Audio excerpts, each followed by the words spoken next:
Você sabe o que são raios? Os raios são faíscas ou descargas elétricas intensas que se formam durante as tempestades. É um fenômeno natural que ocorre na maioria das regiões da Terra. A natureza de um raio é parecida com a da energia elétrica de nossas casas, porém com intensidade muito maior, podendo liberar carga suficiente para manter acesa uma lâmpada de 100 watts por mais de 3 anos. Formação de uma tempestade.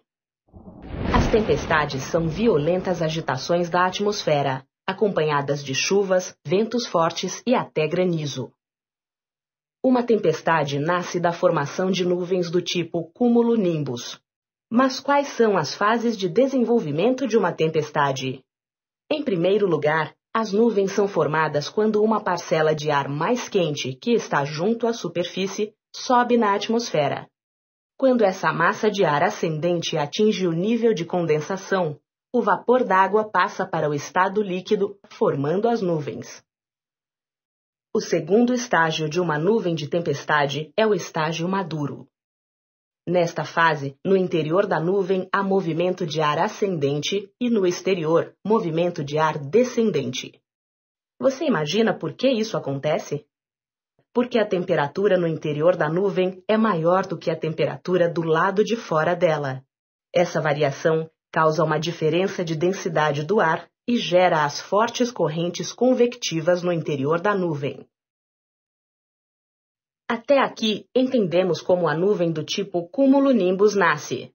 Mas o que a natureza faz para que as gotículas de água caiam como uma forte tempestade? As gotículas dentro da nuvem, devido às correntes ascendentes e descendentes, colidem umas com as outras, formando uma gota maior e assim por diante. Este processo é chamado de coalescência. Após milhares de colisões, as gotas estão com tamanho suficiente para começar uma chuva. Neste momento, as correntes de ar puxam a chuva para baixo, produzindo rajadas. O último estágio de uma nuvem de tempestade é o estágio dissipativo. Nesta fase, o movimento do ar é descendente e a intensidade da chuva diminui. A nuvem gradualmente vai se espalhando, ganhando o desenho parecido com flocos de algodão desfiados.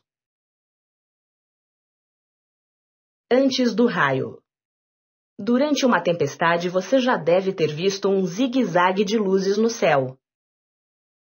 Também deve ter se assustado com um forte estrondo.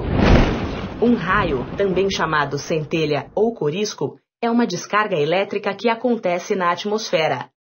O trovão é o som e a luz é o relâmpago. Os ventos entram em atrito com as partículas de gelo existentes no topo da nuvem, provocando a separação das cargas elétricas.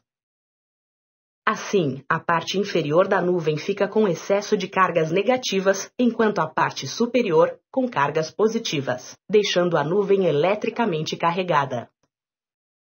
O acúmulo de cargas negativas na parte de baixo da nuvem provoca uma indução eletrostática no solo, resultando em uma diferença de potencial de uma voltagem muito alta.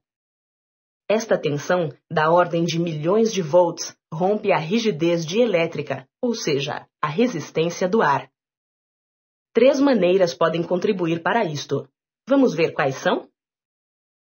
A primeira delas é quando a carga acumulada na base da nuvem é muito intensa. A segunda maneira é quando há um aumento da condutividade atmosférica.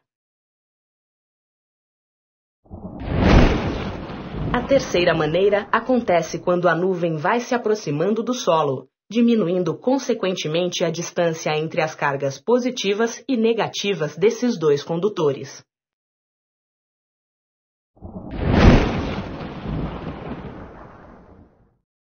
O momento do raio. Vamos agora entender como é o caminho do raio na direção da Terra.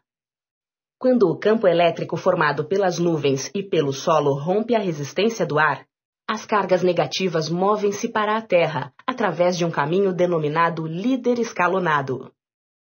Quando a extremidade do líder escalonado aproxima-se do solo, uma ou mais cargas ascendentes positivas, denominadas líderes conectantes, saiam do solo em direção ao líder escalonado.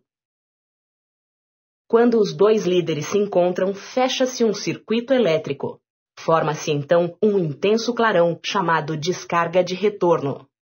Se após a descarga de retorno o raio terminar, temos um raio simples. Contudo, após uma pausa, uma nova descarga chamada descarga de retorno subsequente poderá acontecer. Temos então os chamados raios múltiplos. Isto ocorre quando a nuvem não se descarrega completamente durante o primeiro raio. Isso explica por que o raio parece tremular ao ser avistado. Na realidade, são vários raios ocorrendo com uma diferença de milésimos de segundos. Já foram constatados casos com mais de 26 descargas de retorno em um único raio. Tipos de raios. Você sabia que existe um raio que tem o formato de uma bola? Vamos conhecer este e mais outros tipos de raios. Começaremos pelo raio em nuvem. As descargas dos raios em nuvem representam 70% do total das descargas elétricas que atingem nosso planeta. Essas descargas podem ocorrer de 3 maneiras. A primeira são as descargas intranuvem. Elas acontecem no interior da nuvem. A segunda forma que um raio em nuvem pode ocorrer é entre 2 ou mais nuvens, chamadas descargas nuvem-nuvem. A terceira e última maneira de ocorrência do raio em nuvem é para fora da nuvem, denominadas descargas para o ar. Um outro tipo de raio, com certeza o tipo que você mais conhece, é o raio entre a nuvem e a Terra. Esse tipo pode assumir, de acordo com o sentido de movimento da carga líder, a denominação de nuvem-solo ou solo-nuvem. Os raios do tipo nuvem-solo correspondem a quase 90% das ocorrências de raios entre a nuvem e a Terra, enquanto que os solo-nuvem são raros, podendo ocorrer no alto de montanhas, edifícios, torres e antenas. Esses raios também podem variar quanto à polaridade. Os raios negativos transferem cargas negativas da nuvem, carregada negativamente, para o solo, carregado positivamente. Os raios de polaridade positiva possuem uma estrutura bem parecida com os raios negativos. A diferença é que eles partem de uma região de polaridade positiva da nuvem. Nesses casos, a corrente contínua dura mais tempo e carrega mais energia. Portanto, são mais perigosos. Para finalizar os tipos de raios, vamos conhecer o raio bola. Este tipo, bastante raro, possui o formato de uma bola de fogo. Ele fica flutuando no ar e, vez ou outra, explode, podendo queimar pessoas ou animais próximos.